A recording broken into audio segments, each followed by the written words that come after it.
Hi, my name is Beth, and I'm a proud parent of two very energetic boys, ages 4 and 6. Through them, I am reminded of my sense of wonder and love for the natural world.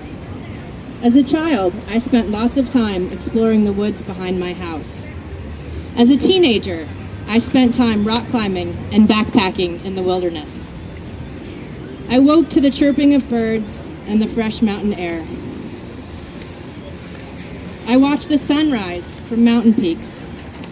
I survived a blizzard. I learned that everything is connected.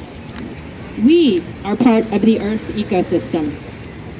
By burning fossil fuels, we have altered life on Earth. It's our responsibility to restore the balance in nature and prove that we can live harmoniously within it. My experiences instilled in me a great respect for the power and beauty of nature. In fact, I was so inspired by nature that as a young adult, I led wilderness trips for teenagers and taught high school humanities. And then, 6.5 years ago, I became a mother. Like many parents, when we were expecting our first child, I started taking a much harder look at the world around us. I quickly became aware that our society was dependent on fossil fuels to meet its energy needs. Coal, oil, and natural gas were polluting our environment, creating health hazards for our population, and contributing to the warming of our planet. Just by using a refrigerator and turning on my lights, I was using fossil fuels for electricity. The more I learned, the more shocked and frightened I became. The climate was visibly changing during my lifetime. Extreme weather events were becoming more frequent. I think back to Hurricane Sandy. We were lucky.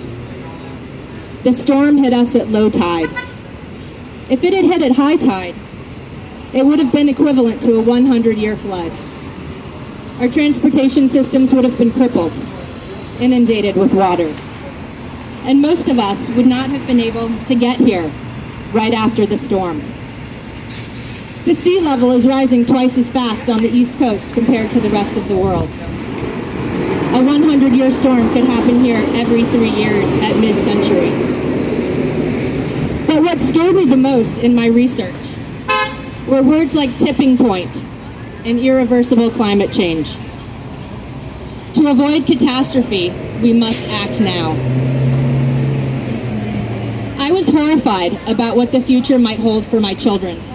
I don't want them to live in a hostile and difficult world. I want them to inherit a verdant and beautiful and environmentally stable world. I want my children to have a happy and healthy future, where the natural world that I love is able to fill their hearts the way it has filled mine. I wondered, how did we get to this point? Why have our leaders failed to take action? I was confused and angry. I knew I needed to take action.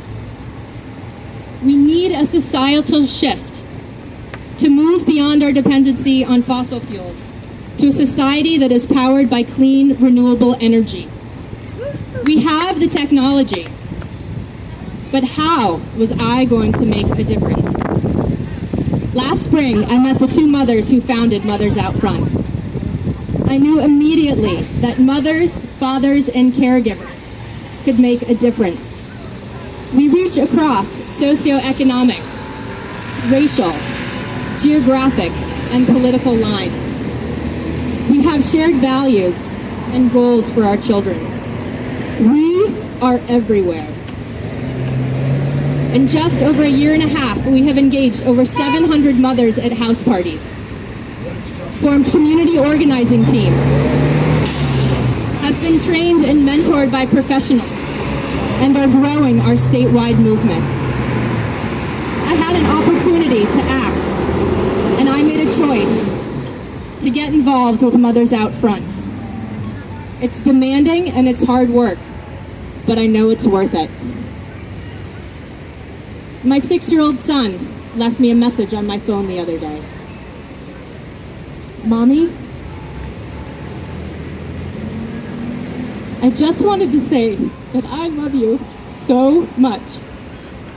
And I think the work you are doing with Mothers Out Front is so important. Thank you for protecting us.